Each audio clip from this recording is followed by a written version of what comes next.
So today I'm going to be talking about Lore by Alexandra Bracken. I actually just finished reading this book today. Usually by the time I get to film a review, I've already been done reading the book for a couple days. I've done my written review to kind of focus my thoughts. But because I did the read along that Fairy Loot hosted, I actually wrote all my thoughts kind of as I was reading it. And I also wrote the review, so weirdly I'm very ahead of schedule. Seeing as I've talked about it so much already, I'm very excited to get the chance to talk to you guys about it. So as always, I'll start off with a kind of simple summary. This book has what I think is a really interesting premise in that the Greek gods are punished by Zeus. They are fated to become mortal every 7 years for 7 days, and if a human kills them while they're in their mortal form, then they gain that god's powers and immortality, at least until the next challenge. So we follow Lore, who is in present-day New York, and that challenge is about to happen again. A tragedy happened with her family, and she tried to put this all behind her, but when she goes home this first day of the new challenge, she finds a bloody Athena on her doorstep, and so gets dragged back into this life, kicking and screaming. So the points of view are actually really easy in this one. Lore is the only narrative focus. The whole story is told in third person past tense. The only bit of kind of narrative wobbliness is when we'll have flashbacks to the last challenge. So she's 17 in this one and fighting and all that good stuff. Every now and then we'll have a section that's a flashback to when she was 10 when the last challenge was going on. But each of those sections are very clearly marked, so it's very easy to follow along narratively. Alright, so something that I wanted to bring up in this section is that it's not just the gods and goddesses that are preserved through this reoccurring ancient combat, but also some rather ancient views. Women are not given prominent roles. They are still seen to be mostly just for childbearing and making alliances through marriage. Lore does mention that they've recently been allowed into combat roles, and they can now fight alongside the men in the hunt that happens every 7 years. But they're still not allowed leadership roles. It is always a male head of the house, and even if he has nothing but daughters, the title then falls to the nearest nephew or something like that, which is infuriating. Another thing that really annoyed me, what's weird is I feel like this annoyed me more, but maybe it shouldn't have, because so they only allow men to be the head of the house. Don't like it, but whatever. But what seemed to get under my skin more is that women are not allowed to take on the mantle of any of the gods or goddesses. Emphasis on goddesses. I think though it's because, one, it's because they would prefer that the head of the house gets the chance to do that. If they've been in charge, they know what's best, yada yada, whatever. But two, in Zeus's original decree about this whole combative thing, it's translated as men. And nobody's quite certain if that means men as in only males men, or if that means men as in humanity. And nobody wants to risk a god or goddess's powers going out of play by letting a woman try and then, oh, look, looks like women can't hold the mantle, so now that god's powers are gone forever. Cool. That annoys me because at least 3 of the gods that they list who have powers up for grabs are female. Why not? Anyway, this was just kind of my way of saying that with these kind of old views that we're kind of still combating today, I think it would be better if the reader was mature enough to understand that this is not the best way to do things before picking up a book and reading about a society that's like this.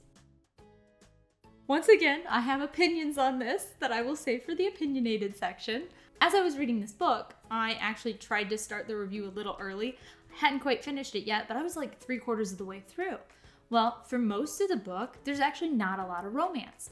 This takes place over the 7 days of the combative event where people are trying to kill gods / stay alive because other gods are on the hunt trying to kill people. So there's a lot of murder to avoid, or do I guess, and there's not a lot of time for romance. But the author really tries to make that up for us by putting in kind of flirty lines without it's nothing they say. They don't communicate flirting to each other. But the author will put in things about one of them blushing or about how perfect his body is. Found that kind of sadly amusing, but I was actually kind of glad. I was like, look, if that's all that happens, it's whatever, it's cool. That was not all that happens. After kind of our main couple shares a kiss, it's at first a kind of diversion tactic. I don't want you to go chase that guy. So, it's oh, they feel that way for each other. I knew it all along. I was shipping them. And then they get a chance to talk. And they have this sweet heart-to-heart, which was a little too sweet for me. But anyway, and they have a steamy kiss. And then the rest of the book, every moment that they're together is mushy. As far as intimacy, though, there is nothing worse than a steamy kiss. That's the most intimate that anybody gets. All right, so I usually don't like doing this because I don't want to try to dissuade anybody from reading. I want to present as many facts as I can without ruining the story and let people come to that decision on if they're ready to read that book or not.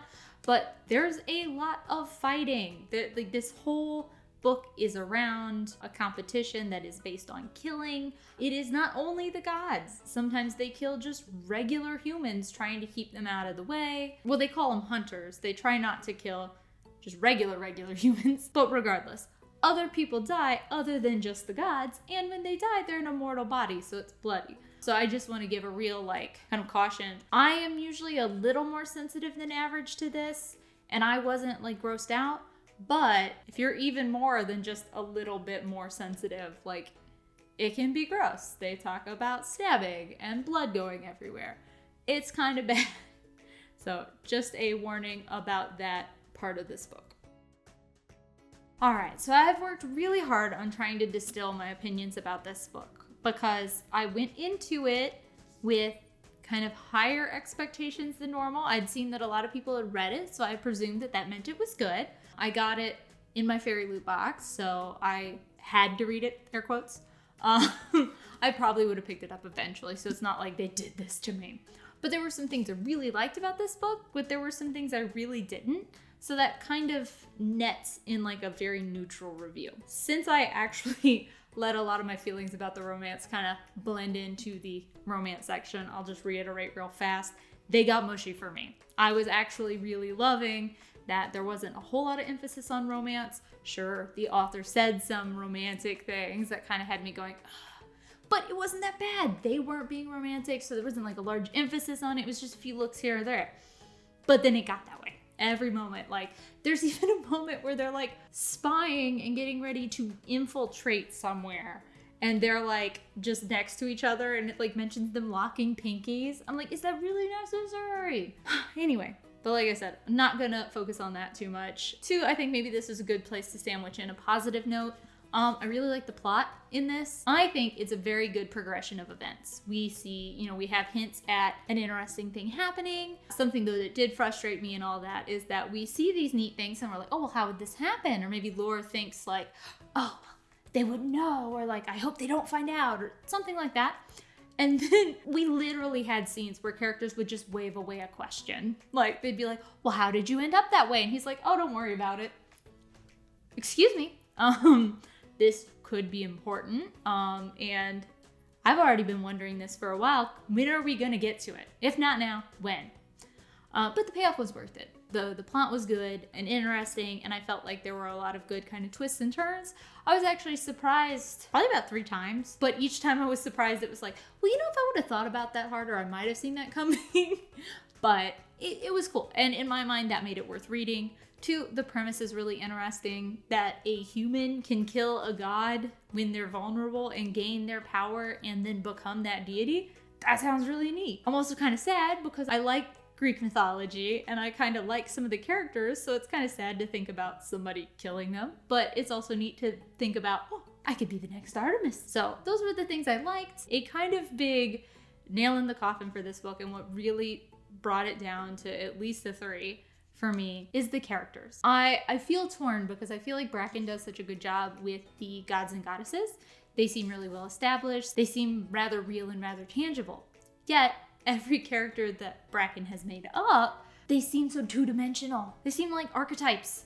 Lore is the strong, independent woman who's fighter, and she's really tough, and don't you mess with her. But then she has a new friend that she's made who's very sweet and caring, and isn't he lovely? And then she has another friend, a childhood friend, who she was besties with, and they did everything together.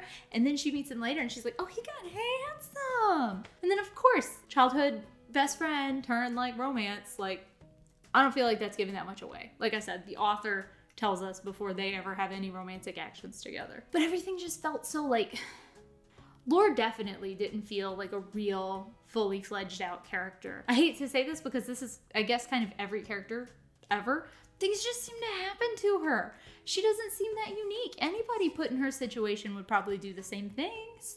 I don't know. I really didn't like her, and come to think of it, I don't like any of the characters that aren't gods or goddesses. The only character that I came close to liking didn't even get a lot of screen time. His name's Van, and he seems really like quiet, ready to like support his house and kind of play his role, but he's a guy and he doesn't like fighting, and that's really not okay in this culture. I felt like he was probably the most dimensional character, just to be very kind of prim and proper, and it seems like he's going to like go with the flow and fit in with and wants to bring honor to his family, and then he's like, but I don't like how things are done, so I'm gonna rebel while still staying in the box. So I thought that was kind of interesting. So he was all right.